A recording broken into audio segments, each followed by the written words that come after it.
Shalom Bapak Ibu, saudara yang kasih Tuhan, sahabat RPKM dan sahabat Facebook yang diberkati oleh Tuhan, puji nama Tuhan. Saya sangat senang kembali menyapa Bapak Ibu, saudara dimanapun saudara berada. Salam dalam kasih Kristus Yesus Tuhan kita yang hidup. Doa dan harapan saya Bapak Ibu dalam keadaan sehat-sehat dan senantiasa diberkati oleh Tuhan. Puji nama Tuhan, saya Pendeta Rubastian Putar kembali mengajak Bapak Ibu saudara yang kasih Tuhan untuk belajar akan uh, kebenaran firman Tuhan ya.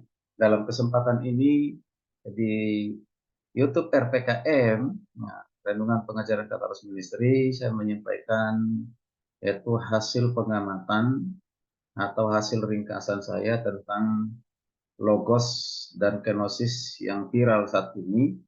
Mungkin sudah mencapai sampai yang ke-24, tapi saya melihat sampai yang ke-17 dan juga itu saya download dari yang 1 sampai 17 ya. Nah, saya dengar, saya simak, lalu saya berikan ringkasan. Ini penting buat apa? Supaya kita punya pandangan, punya pemahaman, pengetahuan tentang seminar itu, lalu bagaimana kita menyikapinya. Kita menerima atau menolak, ya, menerima atau menolak ajaran tersebut. Nah, kalau saya secara pribadi menolak ajaran itu. Karena apa? Karena sudah bertentangan, kontradiksi dengan apa yang sudah saya pahami, saya mengerti ya selama ini, bahkan sudah saya ajarkan kepada mahasiswa saya, kepada jemaat bertahun-tahun, dan juga yang sudah saya yakini itu bertentangan, maka saya menolak ajaran ini. Nah, bagi Bapak Ibu ya perlu mengetahui hal ini supaya kita bisa menyikapinya ya. Baik, yaitu tentang logos dan kenosis ya yang diajarkan oleh Erastus Sabdono. Nah, Erastus Sabdono ini satu hamba Tuhan yang dulu ya saya kagumi beliau waktu masih ketua di salah satu STT di Jakarta, dan juga pengkhotbah di GBI Tiberias ya dulu ya, waktu itu masih GBI Tiberias. Nah, beliau sering khotbah di sana, dan saya juga waktu itu masih mahasiswa sering mengikuti khotbah-khotbah beliau, dan saya sangat senang ya. Tapi nggak tahu belakangan ini bisa berubah begitu ya. Baik Bapak Ibu, nah, ringkasan dari 17 bagian seminar Logos, yaitu diantaranya yang pertama dikatakan bahwa Yesus itu bukan Yahweh, Yesus itu bukan Allah ya. Yesus bukan Yahweh, Yesus bukan Allah ya. Saya sendiri meyakini Yesus itu adalah Yahweh, Yesus itu adalah Allah. Ya, mengapa? Di dalam hal keilahian, ya kita tidak bisa pisahkan karena Allah itu esa, Allah itu satu, Allah itu satu. Jadi bukan Yahweh tersendiri dalam keilahian, Allah atau Bapa tersendiri dalam keilahian, tidak, tapi dua pribadi yang berbeda. Itu yang saya yakini dan saya ajarkan. Ya, maka kita mengakui namanya Allah Trinitas, Allah Tritunggal. Sekalipun banyak orang menolak hal itu ya. Nah, itu Bapa, Anak, dan Roh Kudus. Begitu ya. Oke, dan saya mengatakan bahwa Yesus itu adalah Tuhan karena dikatakan Yesus itu bukan Tuhan atau bukan Allah. Saya mengatakan bahwa Yesus itu adalah Tuhan. Bapak Ibu, silakan ya nanti menyimak di YouTube RPKM Kataros Ministry tentang doktrin Kristologi. Silakan dibuka ya di RPKM Kataros Ministry. Kemudian kembali di ringkasan yang berikutnya ya, bagian dari seminar Logos ya dan Kenosis, yaitu Yesus bukan pribadi yang kedua dalam Tritunggal. Wow. Yesus bukan pribadi yang kedua dalam Tritunggal. Saya meyakini, mengajarkan bahwa Kristus adalah pribadi yang kedua dari Tritunggal. Ya. Kalau Yesus bukan pribadi kedua dari Tritunggal, berarti tidak ada Trinitas, tidak ada Tritunggal, tapi yang ada Dwi Tunggal. Sementara hakikat dari ketrinitasan itu, tiga pribadi yang berbeda itu terpapar banyak sekali data faktanya di dalam Alkitab, mulai dari kitab Kejadian sampai kepada kitab Wahyu. Apa yang dikatakan oleh Allah sendiri, dikatakan oleh Yesus sendiri, yang dikatakan oleh rasul-rasul sendiri, ya, ya menyaksikan ya keesaan dan juga ketrinitasan itu, ya. Nah, jadi sekali lagi saya mengatakan bahwa Yesus adalah pribadi yang kedua dari Allah Tritunggal. Nah, lanjut dari kenosis yang ada ini dikatakan Yesus bukan Alfa dan Omega. Nah, Yesus bukan Alfa dan Omega. Karena kalau Yesus bukan Alfa dan Omega, berarti ya barangkali pemahamannya Yesus itu ada awalnya. Yaitu awalnya kapan? Yaitu pada saat inkarnasi. Disitulah Yesus itu ada. Dan kapan dia menjadi Allah, dijadikan Allah, ataupun dia punya keilahian, kemuliaan, yaitu setelah Yesus berjuang ya di kayu salib, ya, yaitu taat pada Bapa, mati di situ lalu kemuliaannya. Berarti ada awalnya. Nah, maka saya mengatakan Yesus adalah Alfa dan Omega. Sudah ada sebelum segala sesuatu ada. Dia ada di dalam kekekalan. Dia ada bukan disebabkan apapun. Bahkan dia adalah pencipta segala sesuatu. Di dalam dia diciptakan segala sesuatu.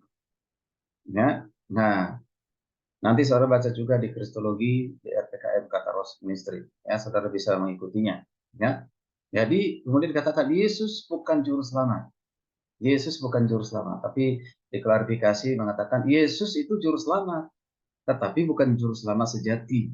Ya. Nah, Yesus itu adalah juru selamat sejati, itu keyakinan saya. Ya, keyakinan saya. Yesus adalah juru selamat, bahkan satu-satunya juru selamat. Sebelum dia berinkarnasi, hal itu sudah diberitahukan ya kepada para nabi, dan hal itu sudah disampaikan kepada Maria. Dia akan mengandung seorang putra namanya Yesus Kristus, juru selamat dan Tuhan. Ya. Nah, dan banyak fakta Alkitab yang lainnya. Dia adalah juru selamat. Paulus juga banyak mengatakan di surat-suratnya selalu konsisten mengatakan Yesus juru selamat, Yesus juru selamat. Itu tidak perlu ditafsirkan. Itu sangat sederhana sekali. Yesus adalah juru selamat. Oke. Nah, ringkasan berikutnya adalah Yesus bukan gembala yang baik. Mencari gembala yang baik itu adalah Yahweh. Yesus bukan terang. Yang terang itu adalah Yahweh atau Bapa. Saya menolak ajaran ini. Saya mengatakan dengan tegas Yesus adalah gembala yang baik. Sangat-sangat jelas dikatakan di Yohanes 10 itu Yesus adalah gembala yang baik. Ya, gembala yang baik. Ya. Dan juga di kitab Yohanes pasal 1 juga jelas dikatakan Yesus adalah terang itu sendiri. Dia adalah terang. Ya, sangat terang. Ya, dia adalah terang itu sendiri. Karena Yesus mengatakan akulah terang dunia. Nah, Yesus mengatakan akulah terang dunia. Jadi ini ringkasan berikutnya. Nah, ringkasan berikutnya mengatakan Yesus bukan inkarnasi dari Allah. Wow. Allah yang menjadi manusia. Dan itu fakta Alkitab. Sudah dinubuatkan juga oleh para nabi.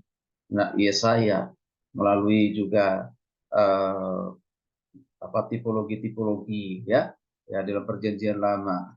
Nah, nubuatan dari Yesaya dan juga Mika ya bahwa Yesus Allah berinkarnasi di dalam pribadi ya Allah berinkarnasi atau menjadi manusia di dalam Yesus Kristus, dan itu sudah sangat jelas dikatakan Yohanes 1 ayat 12, firman yang telah menjadi manusia, firman yang telah menjadi manusia. Jangan dibalik, manusia tidak pernah menjadi Allah, tapi Allah menjadi manusia, dan itu sudah dikerjakan dilakukan oleh Allah. Ya, sudah demi kasihnya kepada manusia untuk menyatakan Allah yang benar kepada manusia supaya manusia meninggalkan penyembahan berhala kembali kepada Tuhan yang benar di dalam Yesus Kristus. Jadi inkarnasi itu adalah pribadi dari Yesus Kristus sebagai manusia yang sempurna 100% tanpa dosa, dan Yesus Kristus itu adalah Allah itu sendiri. Dikatakan Allah yang sejati dan juga manusia sejati. Jadi ada dui natur Yesus Kristus. Dia sebagai Allah dan juga sebagai manusia. Ya, oke. Lanjut. Yesus bukan sang logos. Yesus hanya dihinggapi oleh logos Bapa. Ini juga saya tolak ajaran ini. Yesus sendiri adalah logos. Dia adalah sang logos yang menjadi manusia. Dia adalah firman yang sudah ada di dalam kekekalan bersama dengan Bapa. Dan itu firman itu yang sudah ada dalam kekekalan bersama dengan Bapa. Ya, ada di dalam Yesus, bukan hinggap, bukan dihinggapi. Logos Bapa bukan, tetapi dia adalah pribadi dari Allah itu sendiri. Oke, oke, baik. Kemudian Yesus hanya salah satu anak Allah yang bergantung kepada Bapa. Tidak ada anak tunggal yang lain, maka dikatakan monogenes. Berarti tidak ada yang lain. Hanya Yesuslah satu-satunya anak Allah. Tidak ada yang lain. Jangan sampai dikatakan Lucifer ada anak Allah, ya Adam adalah anak Allah. Ya kan? Tidak, itu beda. Itu manusia biasa. Tapi Yesus manusia sempurna, tetapi dia juga adalah Allah itu sendiri. Anak Allah, katakan Yohanes 3:16, anak tunggal Allah, tunggal, monogenes, hanya satu-satunya. Berarti tidak ada yang lain. Ya, itu yang saya pahami. Yesus hanya pelaksana keselamatan, tidak. Rencana keselamatan itu memang sudah direncanakan dalam kekekalan oleh Bapa. Nanti baca di dalam Efesus 1 ayat 1 sampai 14 ya. Keselamatan itu adalah direncanakan dalam kekekalan oleh Bapa, dikerjakan, dilakukan, dilaksanakan dengan kehadiran Yesus Kristus di dunia ini menjadi manusia yang harus mati di kayu salib. Ya. Dan itu sudah dibuatkan jauh sebelum peristiwa itu terjadi. Nah, dan sangat jelas mengatakan Yesus adalah juru selamat, bukan pelaksana keselamatan dari Bapa. Yesus adalah juru selamat itu sendiri, disebut dengan Mesias yang diurapi. Ya, yang diurapi. Kata Mesias itu hanya bisa digunakan kepada Allah karena dia adalah juru selamat. Tidak bisa digunakan kepada manusia biasa. Jadi Yesus bukan pelaksana keselamatan, tetapi dia sendiri adalah juru selamat itu sendiri. Baik. Kemudian ringkasan yang berikutnya, Yesus diangkat menjadi Tuhan setelah berjuang keras. Nah ini juga saya tolak ini. Berarti sebelum dia berjuang atau dia pada saat dia dikandung, lahir, barangkali asumsinya begitu ya, dan sebelum dia dibaptis, dia bukan Allah, dia bukan siapa-siapa. Dia menjadi Allah setelah diberjuang, ya, mengalahkan maut, ya, yaitu berjuang mengalahkan kematian di kayu salib, baru dia Allah dan menerima kemuliaan. Tidak demikian, saya tolak ajaran ini, kita tolak ajaran ini. Bukan. Sebelum dia berinkarnasi, dia sudah Allah. Dia sudah ada di dalam kekekalan. Sebelum segala sesuatu ada, dia sudah ada. Ya, itu fakta kitabnya sangat banyak.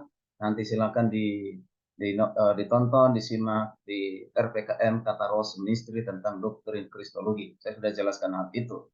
Ya. Kemudian Yesus diberi kemuliaan setelah dia berjuang. Yesus diberi kemuliaan setelah berjuang. Berarti sebelum dia berjuang di kayu salib, dia taat kepada Bapa. Berarti dia tidak punya kemuliaan.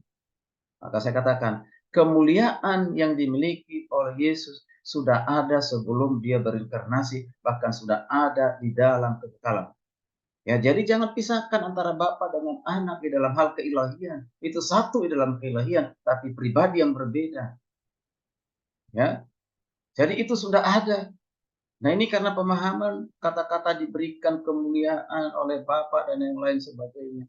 Ya, sebagai manusia di tengah-tengah dunia ini, dia menerima kemuliaan dari Tuhan, tetapi bukan pada saat hanya sebagai manusia saja, tetapi sebelum berinkarnasi, Yesus sudah memiliki kemuliaan, bahkan itu kekal dimiliki selama-lamanya.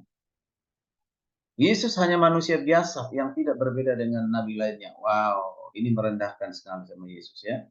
Saya sangat sedih dengan pernyataan ini. Ya. Yesus berbeda dengan nabi, berbeda dengan manusia secara umumnya. Ya, mereka adalah manusia berdosa. Semenjak manusia pertama Adam jatuh dalam dosa, keturunan itu termasuk para nabi, termasuk para imam, manusia yang sekarang ini semuanya berdosa. Tapi Yesus adalah manusia satu-satunya yang tidak berdosa, bahkan tidak berpotensi untuk berbuat dosa. Berbeda, ya sangat berbeda. Ya, karena dia adalah Tuhan sendiri. Nah, kalau kita katakan Yesus itu hanya satu sama dengan nabi yang lain, ini yang akan membuat agama lain tepuk tangan. Ya, mereka senang karena memang mereka juga sudah ribuan tahun barangkali punya pemahaman keyakinan yang sama bahwa Yesus itu hanya nabi. Nah, maka ketika kita mengajarkan kepada mereka bahwa itu nabi, aman-aman aja, mereka akan terima. Tetapi kalau kita katakan Yesus Tuhan, di sini yang mereka tolak. Ya, nah berikutnya, ringkasan berikutnya. Yesus dapat berdosa. Wow, luar biasa. Ini juga melecehkan Yesus ini. Alkitab sudah jelas mengatakan Yesus sendiri, bahkan Rasul mengatakan sendiri, tipu daya tidak ada dalam dirinya, dosa tidak ada dalam dirinya. Bahkan siapa yang bisa membuktikan, ya, ketika Yesus disalibkan pun tidak ada yang dapat membuktikan bahwa dia orang berdosa, tidak ada, ya. Nah, ini kita lihat di sini nih luar biasa. Kalau Yesus berdosa maka tidak layak menjadi juru selamat bagi manusia berdosa. Ya, boleh katakan bahwa menjadi korban itu adalah yang tidak bercacat celah. Bisa menjadi korban karena tidak bercacat celah. Syarat untuk menjadi juru selamat itu adalah Allah harus Allah, kedua harus manusia di dalam pribadi Yesus Kristus, dan manusia yang tidak berdosa itulah Yesus. Maka dia menjadi juru selamat, penebus dosa bagi manusia. Ya. Kemudian yang berikutnya, Yesus menderita dan mati di salib, teladan moral, bukan moral ya, moral bagi manusia. Bukan sekedar teladan. Kematian Yesus di kayu salib bukan hanya sebagai teladan untuk penderitaan, untuk berjuang kudus untuk atas kebenaran, tidak, tetapi kematian Yesus di kayu salib adalah menentukan kehidupan kita hari ini kekal untuk selamanya. Penebusan atas manusia berdosa, bukan hanya sekedar teladan. Ya, buat apa Yesus mati kalau hanya sekedar teladan? Tidak. Nah, tapi dengan kematian Yesus menentukan kehidupan kita hari ini, esok selamanya, itu kehidupan kekal. Kalau tidak, manusia akan binasa. Jadi kematian Yesus itu adalah kematian untuk menebus dosa manusia, yang seharusnya manusia itu binasa. Semua orang telah berbuat dosa dan telah kehilangan kemuliaan Allah. Upah dosa ialah maut, kematian. Ya kan? Jadi solusinya dari dosa itu apa? Kematian Yesus di kayu salib untuk menebus dosa kita. Dia rela menggantikan manusia berdosa yang seharusnya dihukum supaya kita diselamatkan. Jadi bukannya sekedar teladan. Tidak ada pentingnya kalau hanya menjadi teladan. Ya, oke, baik. Orang percaya harus berusaha hidup sempurna untuk diterima di surga, ini dia. Katakan orang percaya harus berusaha hidup sempurna untuk diterima di surga. Maka saya katakan, Bapak Ibu kasih Tuhan, saya tidak setuju dengan hal ini. Mengapa? Ya, bukan perbuatan baik, bukan karena perbuatan baik kita, kekudusan kita, kita syarat untuk masuk surga. Tidak, tapi karena dipilih oleh Allah dan beriman kepada Allah, semua karena kasih karunia.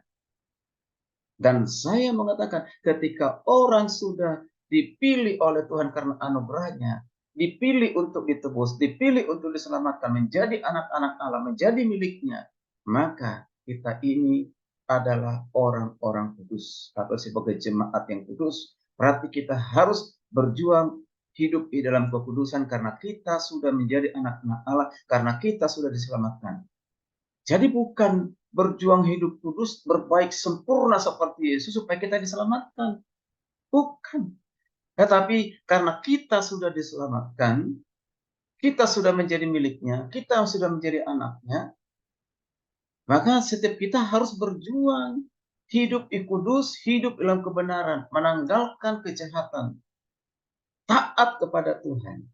Itu harus, ya. Kan sudah jelas dikatakan oleh Paulus di kitab Efesus pasal 2 ayat 89. Engkau diselamatkan karena kasih karunia, diselamatkan karena iman, bukan hasil usahamu, bukan hasil pekerjaan, tapi pemberian Allah. Demikian juga di Titus 3 ayat 5. Engkau diselamatkan karena rahmat Tuhan, bukan karena perbuatan baikmu. Masih banyak ayat Alkitab yang lain. Nah, lain artinya kita diselamatkan itu karena kasih karunia Tuhan. Lalu Tuhan memerintahkan kita supaya hidup kudus, suci, seorang kasih Tuhan. Jadi jangan dibalik. Kalau seperti itu, maka kita tidak ada bedanya dengan agama lain juga. Agama lain mengajarkan untuk masuk surga itu berbuat baik, beramal, hidup kudus, hidup suci. Nah, itu semua agama mengajarkan hal itu. Itu baik adanya untuk mencapai nirwana, untuk mencapai keselamatan. Lalu bedanya dengan kita apa? Tidak ada bedanya kalau begitu. Kalau kita memahami orang percaya harus berusaha hidup sempurna untuk diterima oleh di surga. Kita belajar hidup sempurna dengan pimpinan kuasa Roh Kudus. Kita akan sempurna nanti kalau kita sudah bertemu dengan Bapa, bertemu dengan Yesus, bertemu dengan Roh Kudus. Nah, kita bertemu dengan Tuhan Yesus di dalam kekekalan, maka kita bisa sempurna. Selama di dunia ini, siapa yang berani mengatakan sempurna? Coba, termasuk ya yang pembicara narasumber logos dan kenosis berani mengatakan sempurna. Tapi memang ada dikatakan di salah satu konten mengatakan aku sempurna, seperti ini sempurna. Wow, terlalu berani sekali, selalu sombong sekali. Ya, rasul-rasul tidak pernah berkata demikian. Ya, tidak ada. Para nabi pun tidak pernah berkata demikian. Siapa kita? Ya, kita manusia berdosa. Sekalipun pendeta hamba Tuhan pasti pernah jatuh dalam dosa, bahkan berjuang untuk melawan dosa, meninggalkan dosa. Puji Tuhan, Bapak Ibu ngasih Tuhan, inilah ringkasan dari Logos dan Kenosis dari bagian 1 sampai 17. Sumbernya adalah dari YouTube, ya. Dari YouTube seminar Logos dan Kenosis. Ini langsung di-download utuh. Jadi jangan saudara mengatakan itu diambil sepotong-potong, tidak, bukan sepotong-potong, tapi di-download utuh, didengar, disimak, maka ada ringkasan ini. Ya. Nah, oke, bila perlu saudara, ini bukunya yang ditulis oleh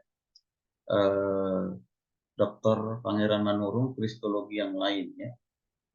Ini menyikapi logos dan kenosis dari Pendeta Erastus Santono.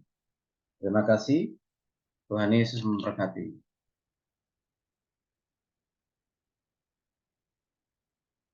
Dan saya mengatakan bahwa Bapak Ibu kasih Tuhan, sekali lagi saya tidak memaksakan saudara untuk menerima ajaran saya dan menolak ajaran Erastus, tidak. Saya pribadi menolak ajaran. Tapi kalau ada yang mau ikut dengan prinsip saya, silakan, ya, silakan. Tapi kalau mau tetap dengan ikut ajaran Erastus Sabdono, silakan, bebas saja, ya, silakan. Tapi kalau saya mengatakan, saya menolak. Bahkan dosen-dosen yang mengajar di STP Kataros pun saya katakan harus menolak ajaran itu. Jika ada yang menerima ajaran itu, berarti bukan bagian dari kita. Silakan keluar dari STP Kataros. Ya, puji Tuhan sudah ada satu orang yang keluar, gitu ya, dengan alasan yang lain sih dibuatnya, bukan karena ajaran itu, gitu ya. Karena memang lagi ngambil sekolah doktor di STT yang dipimpin oleh Erastus Sabdono, ya. Baik, terima kasih. Kiranya ini bermanfaat bagi kita semuanya. Sekali lagi, Tuhan Yesus memberkati. Shalom.